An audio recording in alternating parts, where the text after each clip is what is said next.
Welcome to the Pre Nup, the wedding-obsessed podcast designed to help you plan your dream day. I'm your host, Adriana, and each week I'm joined by the industry's top professionals, celebs, influencers, and friends who are sharing their best tips, advice, and mistakes they've made so you don't have to. The Pre Nup is a Love Stories TV podcast. This episode is brought to you by Lovebird, a better way for engaged couples to communicate with their wedding guests. Make an exquisite first impression and manage every touch point in one place. Share your proposal story on lovebird.com for a chance to win a free honeymoon. Learn more at lovebird.com/prenup. Our guest today is the host of the wildly popular dating podcast, Seeing Other People. But as a newlywed herself, she's definitely now only seeing one person. Ilana Dunn is joining us today to share not only her wedding planning experience, but the importance of continuing to date your spouse into marriage. Welcome, Ilana. Hello. Thank you so much for having me. The only thing I like to talk about more than dating is wedding planning. So Obsessed. I'm very excited to be here. Same. I love talking about dating. I am so obsessed with any of my friends who are on the apps. I'm like, can I play for a little bit? Because I met my husband before the time of the apps. Like they were just getting started. So I'm grateful that I have my dream man, but I never had that time to play. You're not missing out. Listen, it's fun to take over your friends like Hinge or Bumble or whatever app and play. Yes. For you, it's all fun and games. For them, it's hell.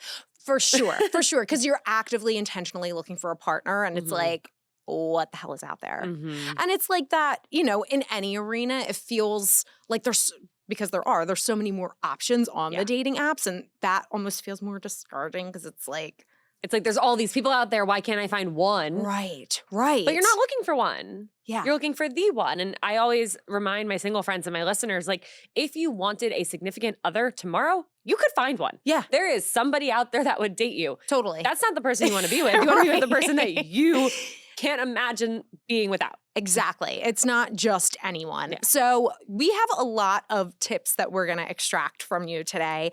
And because you're a dating expert, I find that it is really important to continue to date your spouse and romanticize your relationship into marriage, because there's this period of time after your wedding where it's like, oh my God, I just spent the last year and a half, 2 years planning this dream day and now it's over. But there's so much to look forward to also.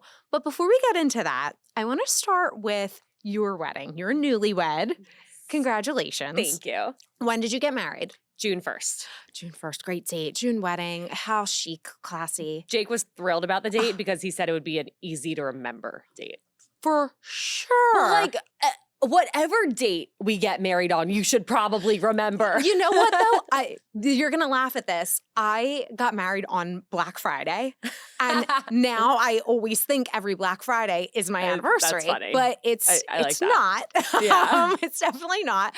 But, okay, so you got married June 1st. Where did you get married? We got married at a country club in Westchester County called Old Oaks. Fabulous. Yeah. And what made you choose that? Did you know you wanted to go with more of a country club or? We did not know where we would end up getting married, but we knew we were only looking in like the New York City, like Westchester.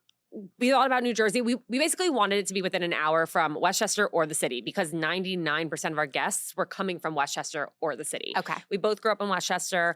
All of our friends, pretty much, if they don't still have family there, they have somewhere to stay there. Yes. And we wanted it to be convenient for people. We had been to so many weddings where it's like, you have to fly, you have to drive, you have to book 3 nights in a hotel. And listen, like, of course, I'm so happy to celebrate all my friends in the way that they want, where they want. Of course. But I am a people pleaser. Yeah. And I'm very bad at asking people to go out of their way and do things for me. And I just thought, like, there are so many amazing places here. Yeah. Well, we don't have to go much further. So we looked at a bunch of venues. We actually looked at, I think it was like either 11 or 13 in 2 days. Wow. Don't recommend. Ambitious. Don't recommend. Yeah. Yeah, I don't recommend that either. But I mean, sometimes you have to do what you have to do. Yeah. So why the 2 days? Is that all you had? My parents spend half the year in Florida. Oh, so they flew up fabulous. for it. Fabulous. So we had to like just bang them out. Sure. And Jake was working and he can't take off work the way I can. So he didn't come to most of them, but we narrowed it down to like the final few. And then I showed him them. I talked through those with them. And once we had a final 2, Jake came and saw both of those. Okay. And he helped make the decision. It's the same thing with wedding dress shopping. I always say, like, don't look at too many dresses or places in one day. But with venues, even though it is very overwhelming, it does kind of force you to compare things in a very even, clear way, because sometimes you see your first venue and you're so high from the excitement and your vision, and then you just like have it in your head as maybe something that like it's not as time goes on. So even though it is overwhelming and like don't necessarily recommend, there are good parts to it. So yes, totally. So you choose your venue. Did you use a planner? We did not. Okay. We had so many people. I have 2 older brothers. Neither of them are married, but you know, my parents are friends with their friends' parents, and we know so many people who have gotten married. Yes. And we also, growing up in Westchester, like my brothers and I all had bat mitzvahs at country clubs. And so we ended up using like this. We knew we were going to use the same florist that we used for all 3 of our bar and bat mitzvahs. Right. And we ended up using the same photographer company that my parents used for their wedding and we used for the bar mitzvah. Like we knew that the big vendors, we didn't need the help. You know, like, yes, we did end up still interviewing 11 photographers. Of course. Before deciding to commit to the one that we thought we were going to go with. Yes. And all of that with bands and stuff. But we knew where to find those people, and we knew the companies we were going to talk to. So we didn't necessarily feel like we needed a planner for the main things. For sure. And it sounds like you at least enjoyed the process enough and like had the bandwidth to do that kind of stuff. Like, so I was gonna be knees deep in every decision that was made. Yes. And so listen, like I have a lot of friends who have worked with planners, and that's amazing and they had great experiences. I will say I did end up hiring a month of coordinator. So smart. And I have to give her a shout out, Marissa at Rhinebrook Events, the greatest human being on the planet. Hi, Marissa. She was incredible. She ended up like starting 3 months before too. Wow. Which we had interviewed 3-month coordinators and we ended up going with her as a 1 month. And 3 months before she was like emailing, wanting to get on calls, wanting to do a walkthrough. And she just helped pull all the pieces together. And the reason I knew I wanted a coordinator was because I am a very stressed out girl. You're a busy girl. So anxious. I have so many things going on. And I knew that those last few weeks, I would not be okay if I was the one having to get on the phone with every single vendor, having to figure out the timeline and the like where the tables are going and all these little things. And I did not want to be at my worst in those few weeks. You were so smart to do that. I could not recommend it more highly. Absolutely. One of the most controversial things that I tell people as a wedding planner is a wedding planner is not a necessity. It is a luxury should you want or need it. Everyone's situation is different. But one thing that is a non-negotiable is a coordinator. And I was going to ask you about a coordinator because a lot of times at hotels, country clubs, they'll include an on-site coordinator for the venue. In my personal opinion, I still recommend having someone like Marissa because they're not going to be with you the morning of if there is a dress snafu or the little things that you just don't think about, like who's picking up breakfast and dropping it off, those little tiny details. And even at the venue, and venue coordinators are amazing. Shout out to them. We love them, but they do work for the venue. Right. You want someone else that's like fully with you, knows your vision, can run around putting all the pieces together, putting out fires if needed without you finding out there are fires. I mean, I tripped during photos, like during portraits, and I ripped part of my dress. And I was so nervous that during my first dance, I would like step through it the wrong way. And so Marissa got on her hands and knees and sewed my dress back together. Yeah, exactly. And that's why you need that day of coordinator. That is like my top thing. I don't care how big or small your wedding is. Like that is so important. You are so smart. You're an A+ bride for that. Thank you. And I will say, like, listen, I know I'm very fortunate to have a flexible schedule with what I do. Like the whole time through wedding planning, I kept saying, I don't know how people with 9-to-5 jobs do this. Like, yes, I do have a full-time job. It's just a flexible job. Right. But you can do stuff late at night. You know? I mean, wedding planners are so essential to those who can't get on phone calls with different vendors for interviews, for logistics, for visions at 12 o'clock, 2 o'clock, 9 a.m. Like, most people can't do that. And I was even like, how in the world does everybody do this? I know. It's crazy because it is like I say, it's either a full-time or part-time job that you're taking on. So like for certain people, it really, really, really does make sense to have a wedding planner. And for some people like you, even though you're a busy person, you know exactly what you wanted. You've had mitzvahs. Like some people, this is the first event that they've ever stepped into. So if you have no experience, you're the first in your family, your friend group to do it, like I do recommend it, but there are ways around it, and especially if you enjoy that kind of thing, it can be really fun. Yes. So because you didn't have a planner, were there any tools that you used that were really helpful for you throughout the process? Number one, my mom. Oh, love I your can't mom. not shout out the work that my mom put in, all the help she did. Aww. I made a really robust, awesome, kick-ass spreadsheet. Okay. On day one. Say and more. That spreadsheet was like the Bible. I wish I like had a visual in front of me, but the tabs, like from the beginning, there was every like vendor we were going to interview. There was every venue we were going to visit. And then once we locked in the vendors, we would put them and all their contact information and the cost and the dates that those payments were due. And then we started, building out a spreadsheet of like the guest list and a spreadsheet of a timeline of just like when we need to have things done. Yes. And then any idea that I would randomly have, I would put in another tab, like just like random ideas. Yes. That was a tab. And then as it got closer, I had like a checklist of like things I had to get done. And it was like to do, to order, to decide. Yep. And that spreadsheet was my Bible. It was my Bible. So smart. I also spent a lot of time on Zola. Okay. So I used Zola as my wedding website, and Nice. I did my invitations through Zola, my registry through Zola, and like Zola was probably the most used app on my phone. It probably overtook Instagram. Shout out to Zola. We love Zola. Yeah, I had a great experience using all of their tools. Yeah, they're so awesome, and there are, like you said, there's so many great tools online. Zola's great. The Knot is such a great resource, even if you're looking for vendors. But I love that you created your own spreadsheet because every wedding really does look different. And when you buy a generic planner, especially the physical kind, there's only so much that you can put in it, and there's only so much room for variation. So deciding exactly what you want and the way you want your day to look and the things that are important to you and just getting really granular, I think is amazing. We need to like get our hands on your spreadsheet because it sounds like you did I really it right. should like make a template. You should sell it on Etsy or something. I also made all of my own like signature cocktail signs and custom cocktail napkins, and I like designed all of them. And so many of my friends are like, "Oh, like people sell these. Like you should." And I make them for all my friends now too. So it's so fun. And are you a Canva girl?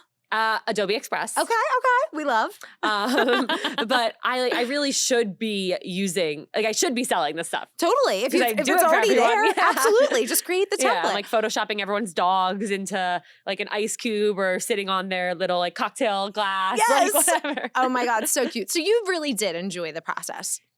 So what was your favorite part about planning? Oh my God. Or your wedding, or both? I don't think anyone's actually asked me this before. It's usually my least favorite part. Well, I want to know that too, Yeah. but we'll go with favorite first. We'll start in a positive. I mean, my favorite part was really like seeing it all come together. Yes. I It's thought so I was satisfying. Gonna be so stressed. Like, all I wanted was to get all of my stress out before, so that the day of, I would wake up and be like, okay, like it's out of my hands now. Yes, you have to let go and let God on the day. Yes, exactly. And I did. And seeing it come together, seeing like the room be put together, like that was so, so magical. Yeah. And so special. Favorite part about planning before we got to June 1st. That's really hard. Yeah. That's really, really hard. I think trying on my dress after like 8 months of not seeing it and being reassured, like I still love this dress. Your dress was gorgeous. Thank you you. looked so beautiful. Thank you.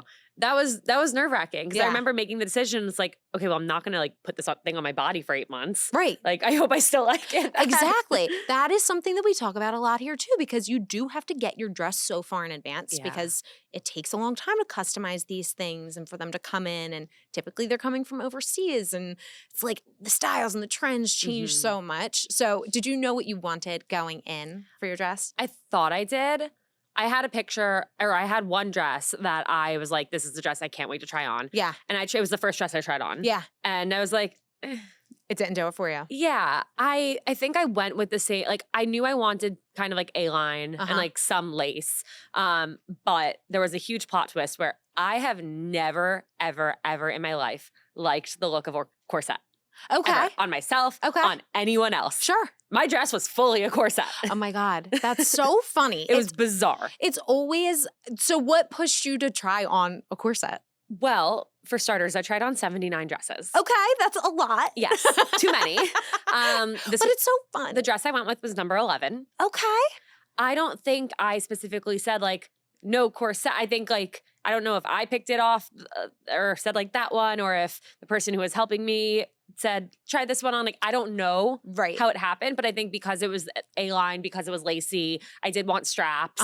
It had those things. Yeah. And I loved it. Oh my gosh. I was like, this dress is like a work of art. It always throws you for a loop. It's like the thing that you least expected. That's always what it goes with. Yes. I had the same thing. I was like so convinced I wanted something high neck, and I put it on and I'm 5'2". Like I looked like a dumpling. It just didn't suit me well. So it's, you really do have to try on. And that's something people need to be wary about when they're searching Pinterest, Instagram, all these things. And they fall in love with something. It's like, okay, yes, it looks fabulous on a 6-foot model who weighs 100 pounds, but how is it going to look on your body type? And sometimes it looks better and sometimes it looks not the same way it's going to look on the model. So I actually love that you tried on a million dresses. I know it overwhelms some people, but I think that's the most fun part of the process. I thought I was going to hate it. Yeah. I thought I was going to hate dress shopping.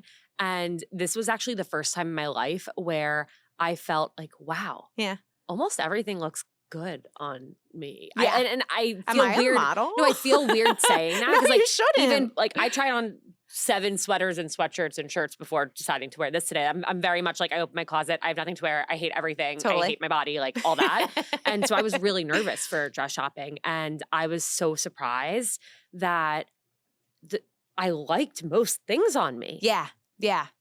That's awesome. That's so, I don't even want to say it's refreshing to hear. I think a lot of people feel the same way you do. Like for some reason, we're like afraid to say we feel pretty in something, and it's an awkward thing, but like it is what it is. Yeah. Like, I also think I know myself, like I don't want anything skin tight. So I wasn't trying on any like fit and flare, like like super tight dresses. Yes. Which is probably why. Yeah. And I think that's where people really get discouraged, because sometimes when you do try on something that you know really isn't for your body type and you see it and you're like, I didn't let that happen. Good. And my whole philosophy was like, I don't want to have to feel like I need to lose weight in order to fit into my wedding dress. For sure. And I did end up working with a personal trainer. I did do strength training, but that wasn't to fit into my dress. Yeah. That I actually, my last fitting a week before my wedding, when I went to go pick up my dress, I tried it on and it was almost too tight because I had gained so much muscle.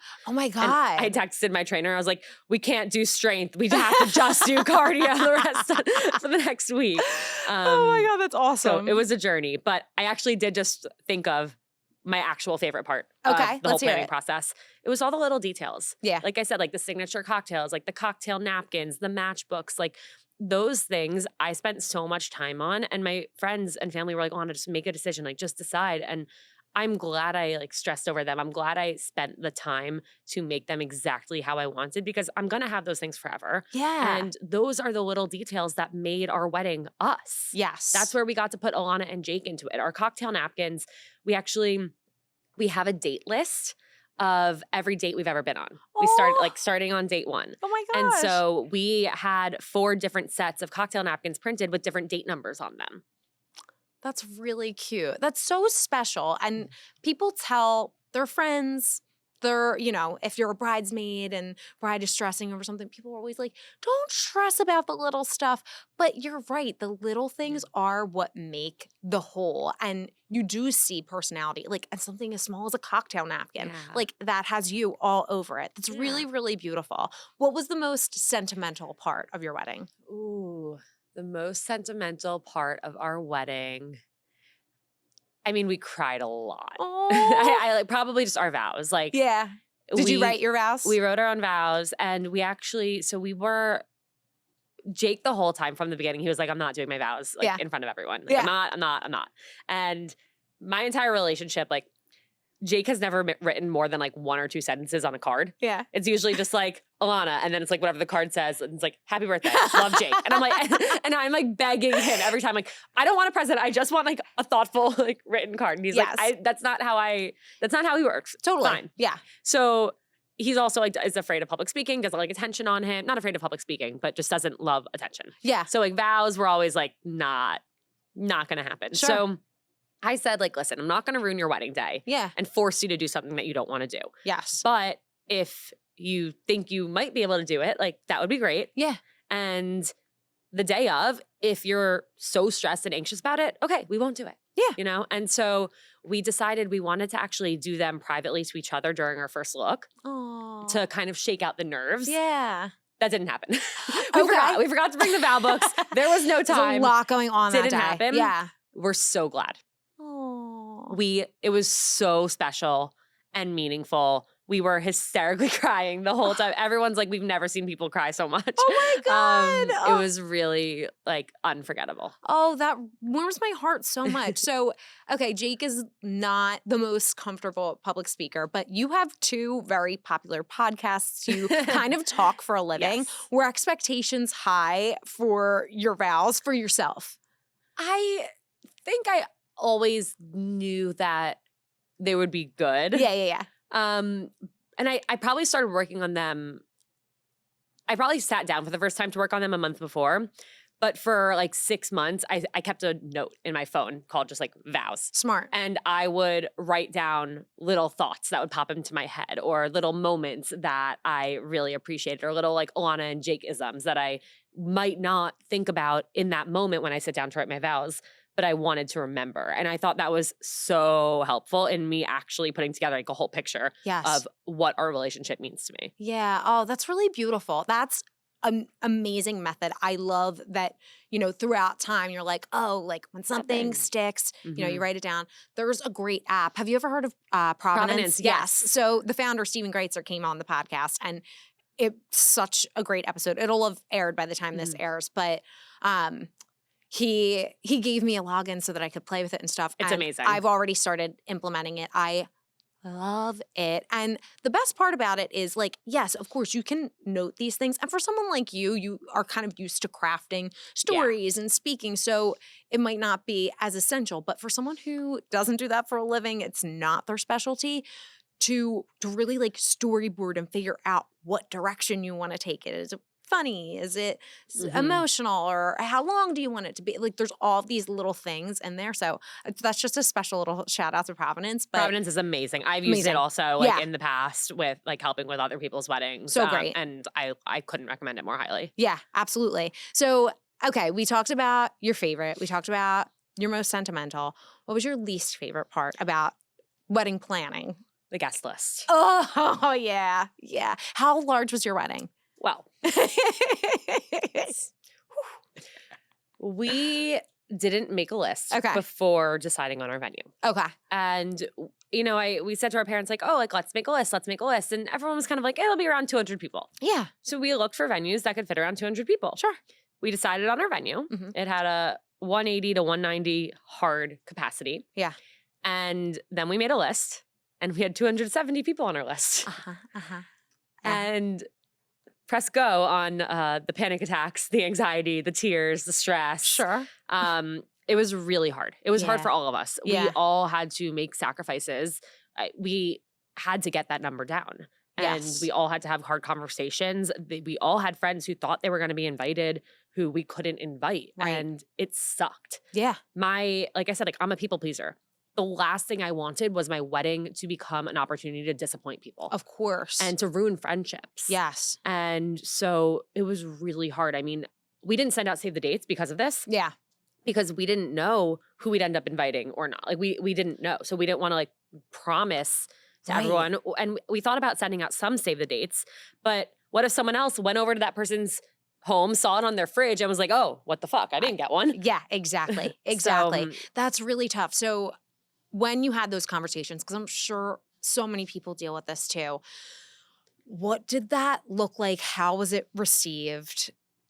Yeah, listen, all over the board, for like everyone involved had to tell friends and extended family members. Sure. Like every person did. For me, the people I ended up not inviting, for the most part, I didn't tell them I wasn't inviting them. Okay. I do think I subconsciously distanced myself from them throughout the year.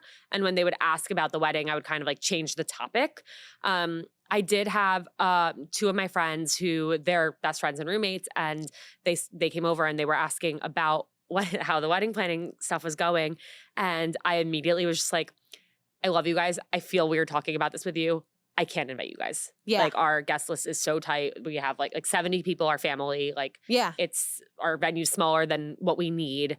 And it like breaks my heart to say this, but I can't invite you guys. And they were like, oh my God, like don't worry. We totally understand. And they were so amazing to the point where a few minutes later, they asked if our dog Barkley was going to be a part of the wedding. Yeah. And I said, well, I'm like, I want him to. Like, I want him to come for pictures and walk down the aisle. We're trying to like hire a service to do this. And they were like, we'll do it. Oh. So they had Barkley for the whole weekend. They brought him during the day. They sat with him during the ceremony, which means they got to also be there for the ceremony. That's awesome. It was... Julia and Danielle, I love you guys so much. I can't thank them enough. And it was just like, that's what a true friend is. Definitely. 1,000%. Someone who understands unconditionally, like, yeah, we totally get it. It's the thing with weddings, there's so much pressure on the couple. There really is. And the thing about it is it's a party. And there's a lot of times where like, I'll have a party with just my friends, we're just my family. And like my house is only so big that I can only fit so many people. So not everyone is invited all the time. And just because someone is or isn't invited to your wedding, like there's always a reason for it. It's not an indication of your love for them. Same goes for like when people can't make it. A lot of brides will get their feelings hurt. But at the end of the day, like someone supporting your marriage is a lot more important than being at your wedding. Absolutely. Yeah. That's tough. Yeah. We also had a challenge with plus ones. Yeah. Part of the reason our list was so big is because most of our close friends are married or engaged. And so when people were giving us advice of like, well, make the rule of like, if they're not living together or if there's not a ring on their finger. And it's like, well, we also have close friends where they're not living together, they're not engaged, but we hang out with the two of them all the time. So we can't just apply one rule to everyone. Yeah, it doesn't work that way. Yeah. So there were a few people where I had to say to them, listen, like, I love you and I don't want you guys to take this personally. And I feel so bad about it. Yeah. But we can't have Johnny come. Yeah. Like there's just no space. And like, I hope you still come and I hope no hard feelings. Sure. It's just a really hard situation. Yeah. Yeah. And people, when they go through it, they get it. People who haven't gone through it sometimes can be a little bit more in their feelings about it. But anyone who's planned a wedding knows, like, no one wants to disappoint people or exclude people or, you know, make them feel bad. But at the end of the day, there's a capacity. Yeah. Like, it is what it is. Yes. Unfortunately. Yeah. So, okay, we talked a lot about the wedding itself, but something that I love that you did is you did not do a bachelorette party. I did not. I want to talk more about this and your decision to forgo a bachelorette. Yes. I'm so glad you brought it up. It's a hot topic. It is, but I really love it because it's one of those things, again, that it's just like pressure, pressure, pressure. And some people are fine with it and love it. I loved it. I planned my whole bachelorette party. Like, whoever could come, whoever didn't. But I've had girlfriends who were like, oh my God, this is so stressful. I'm already asking people to like travel for the wedding or do this or that. And I just don't even, like, that's not even my thing. Like, I like to be cozy and like hang out at my house. I don't want to be on a big girls trip. Exactly. Not having a bachelorette party was the best decision that I made for myself throughout the entire wedding planning process. Why was that? I know myself. I get so stressed over things like that. First of all, I've been on a lot of bachelorette parties where I don't feel like myself. I feel like I always have to be on and socializing. And I love to socialize, but I also need to recharge. Totally. And, you know, being in a big group of people, doing all these group things together, like that might not yes, it's fun. Yeah. But that might not be where I like thrive the most. Yes. And again, I hate asking people to do things for me. And that's not to say like I don't think my friends should do to celebrate me. Yeah. But getting a big group together, deciding on a place to go that's gonna excite everybody, and then a budget that's going to work for everybody, and then activities that are going to make everybody have fun and feel comfortable. I knew this would cause me the most stress in the world. Yeah. And the truth is, in my perfect world, I would have had a bachelorette party. Yeah. And I would have had 6 or 7 people. Mm-hmm.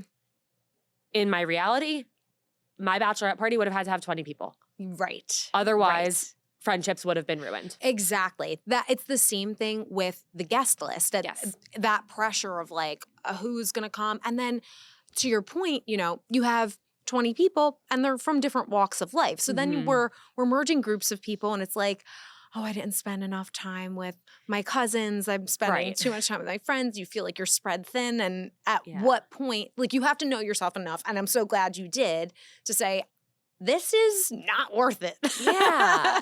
And I didn't want to like go through the process of deciding like who I'm not inviting. Right. And then the drama around that. Like I've seen it happen. Yeah. I've seen it happen. I've been there when it happens. Yeah. I've seen friendships ruined. I've seen everyone talking about the bride behind their back when they're not happy with the plan. Like, oh yeah. It's just not what this is about. Totally. Yeah, it works for some people. And if it works for you, that's so great. Mm-hmm. But to recognize that it doesn't work for you, you don't have to do it. Like it's your wedding and your surrounding events.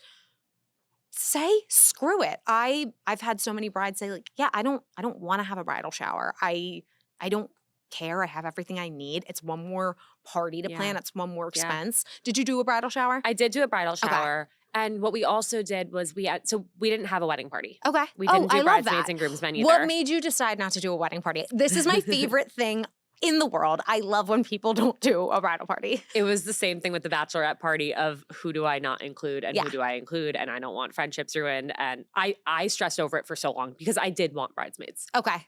I did. Yeah. And I knew who I wanted them to be. Right. And I knew who would get hurt. And I love those people who I would be hurting and I didn't want to hurt them. Yeah.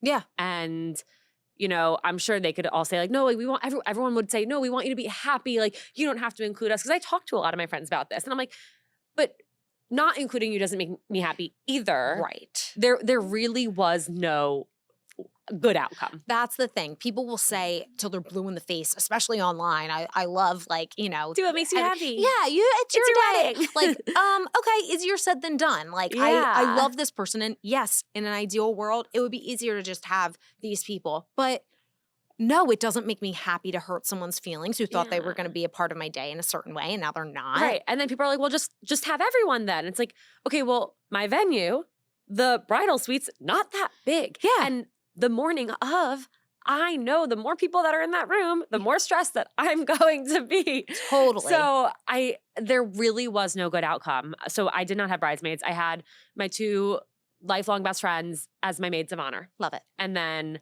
I have 2 brothers and Jake has a brother. So his brother was his best man.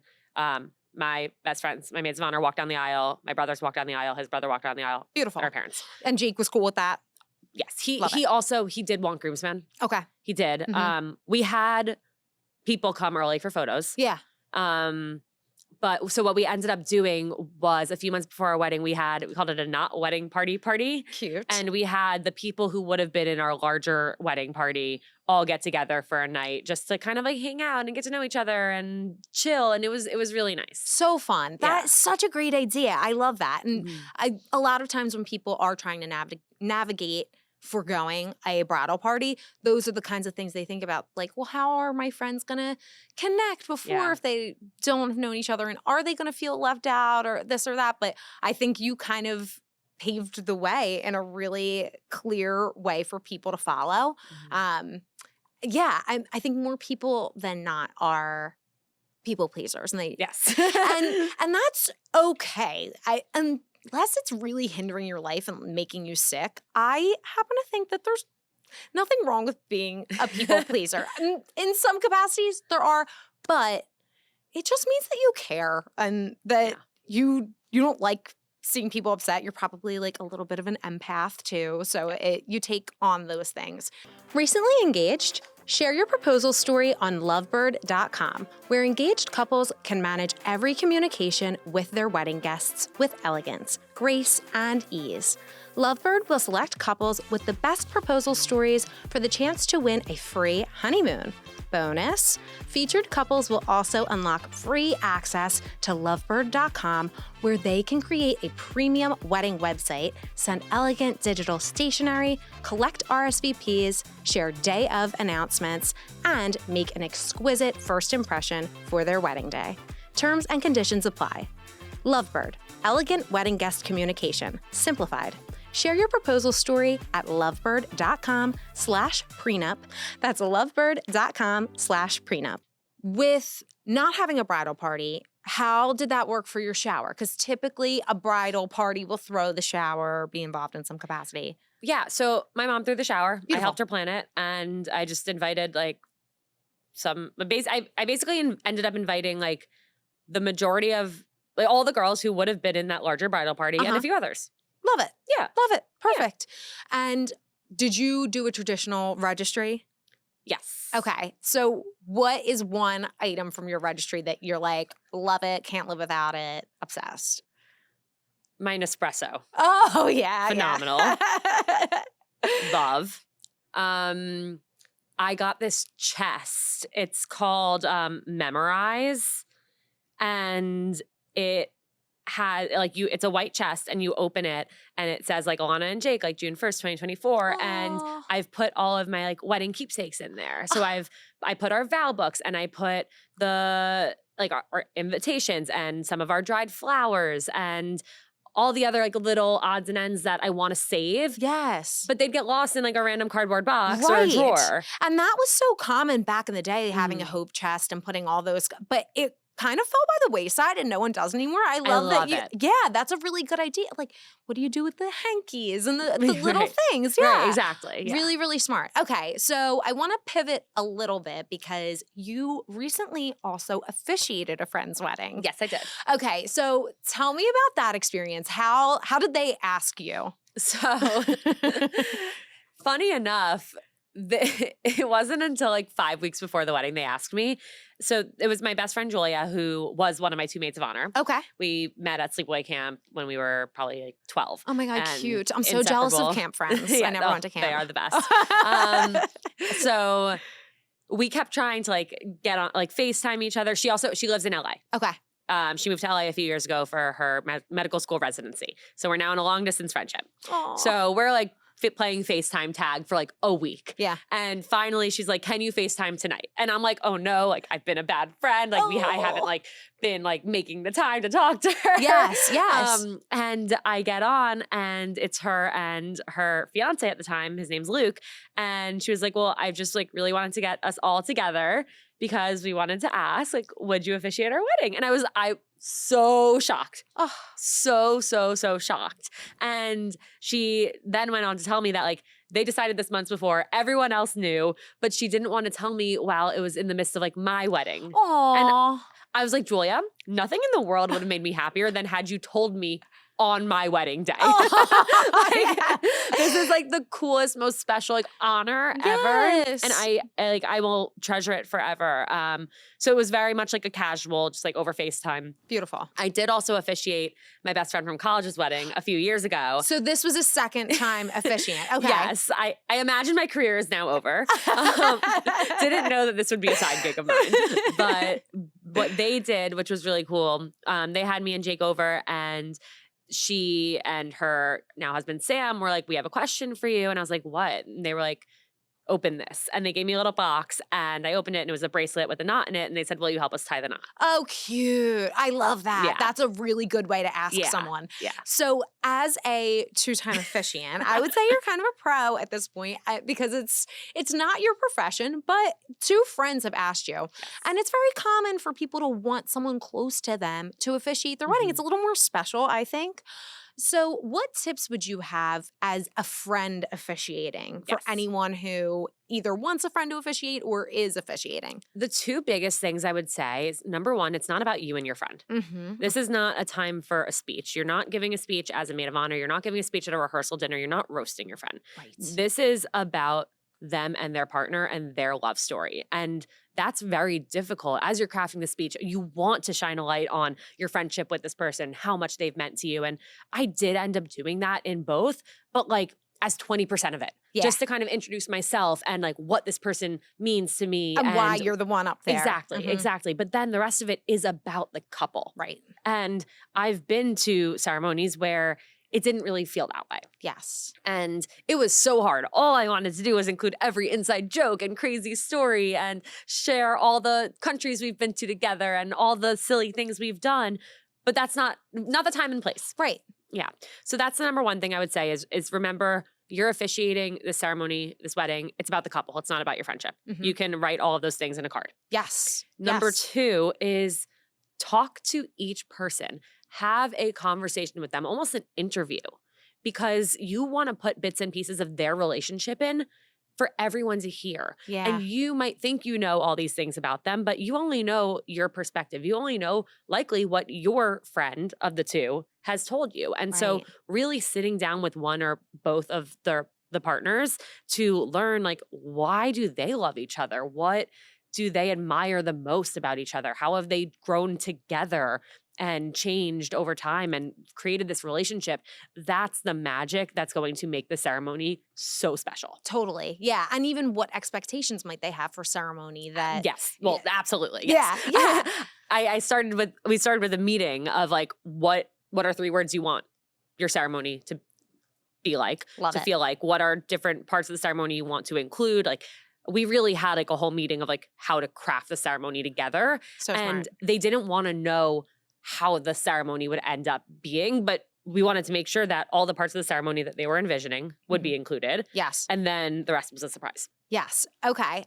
So smart. I love it. And now I want to go. I'm like pivoting all over the place, but there's so much to talk about. I know. We have so much to talk about and so much that I want to extract from you.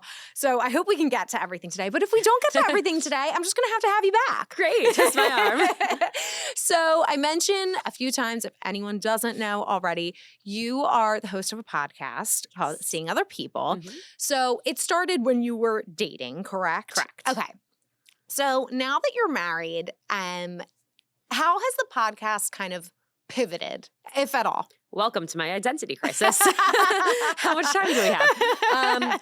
Listen, I've always talked about dating and relationships. Sure. Because the last thing I would ever want is for my listeners to get into a relationship and then not know what to do. Right. And nobody teaches us how to date, and nobody teaches us how to be a good partner and how to communicate and have the hard conversations, and that certain things might actually be normal even though we think they're not normal. And so I've always really talked about relationships as well. And I've always had, therapist, like I've had couples therapists on forever. I've had sex therapists. I've had every type of person. So in that sense, it's not changing that much.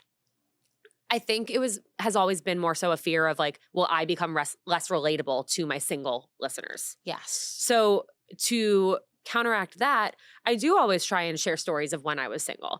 And, the podcast did start when I was single. Right. And so I think actually like anytime I've expressed, because I'm very open, it's very much like a two-way conversation. I've expressed on the story and on episodes that like, hey, like I never want you guys to, look at me and think like, oh, well, Anna just like snapped her fingers and like found her person and has it all. Like I want them to know and to always remember like all the things I went through to get here. Right. And if anything, whenever I've expressed that I'm nervous that it's going to come across that way, so many listeners have reached out and said, no, it actually gives us so much hope. Yeah, I was going to say your journey and knowing where you started and where you are now. You're a success story. So the ideal, I mean, if the goal for dating is to find your partner, right?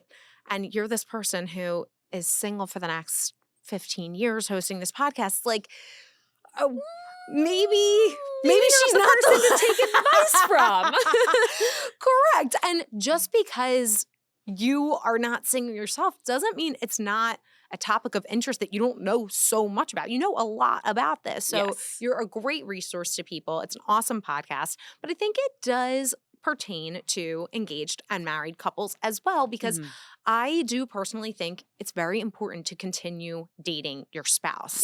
Not lose that pizzazz.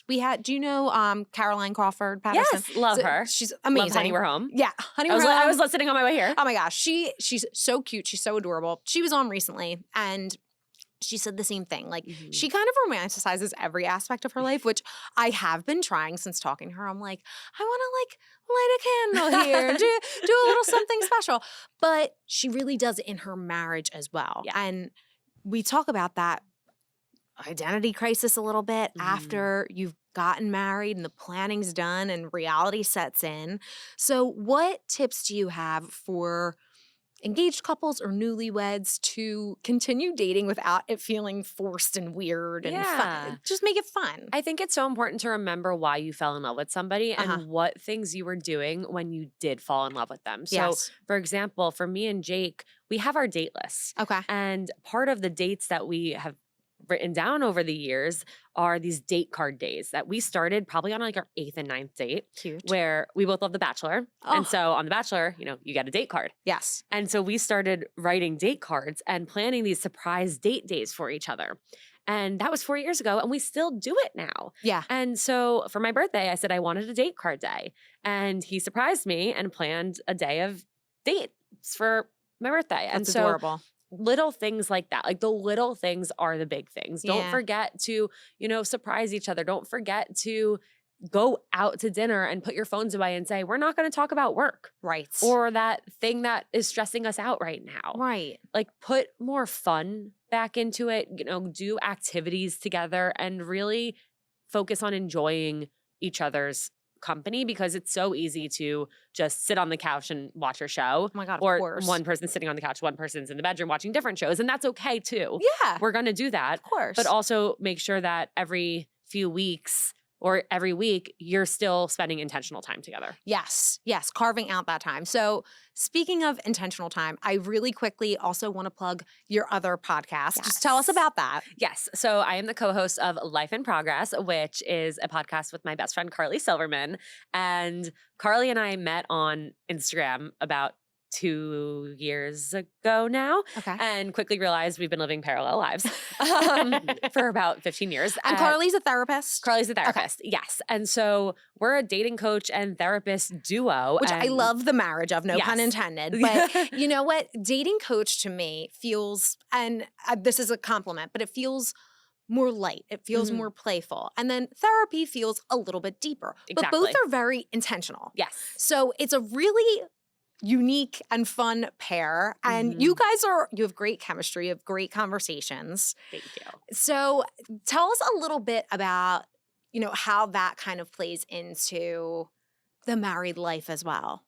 Yeah. So, it's interesting. I mean, the Life in Progress is really all about like adulting, and it's all the things that we go through that people don't necessarily talk about. Friendship breakups, like feeling like you're out of touch with certain things in your life that you once like really loved, like all these different things. That was a horrible example. No, it wasn't. Also, Carly and I have been like, we got engaged a few months apart and we got married a few months apart too. Okay. And so I think through the podcast and through our friendship with each other and being on that same timeline, like we've learned so much from each other and we've admired so many different things about each other's relationships.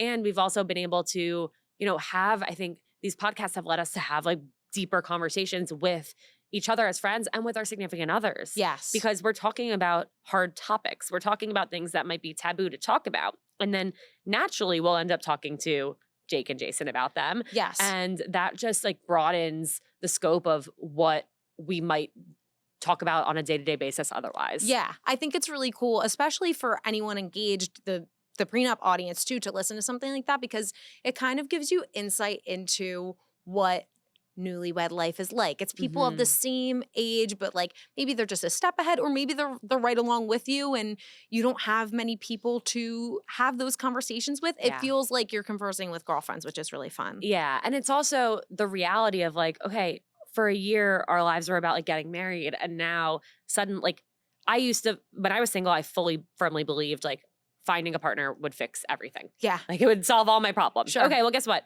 Fast forward, I'm married. Now I'm panicked about where I want to move next. Now I'm panicked about not having enough space. Now everyone in my life is getting pregnant or having babies. And I'm like, oh my God, like I don't feel ready for that. Do I need to be doing that? And so it just goes to show, like, that's why I love listening to Honey We're Home, because Caroline and Nicole are like a few years ahead of me. Yes. In terms of they've been married for a lot longer. And so I love listening to like where they're at, because I feel like they're at that next stage. Yeah. And so for me, it's like educational. Absolutely. Too. Absolutely. Yeah. I love that. I love that so much. Okay. We only have a few more minutes, so I want to get into a couple things. Yes. First, I want to get into our premarital counseling session, which is something we do every episode. Love. One of our listeners writes in, they have a question or query, and we try to assist them. And I typically find that my guests are a little bit better on the advice end than I am. So we're going to try to help them out today. Let's do it. This is going to be Maggie May. We keep everything anonymous. So if anyone ever wants to write in, just know we will keep you on the DL. Okay. Maggie May is a spring 2025 bride. She says, am I being unreasonable? I'm getting married next year, and my fiance's cousin, who he is very close with, happens to be dating my high school bully. It's been more than 10 years since I've seen this girl, but she was beyond horrible to me. I've moved on, and I'm sure she has changed since high school, hopefully.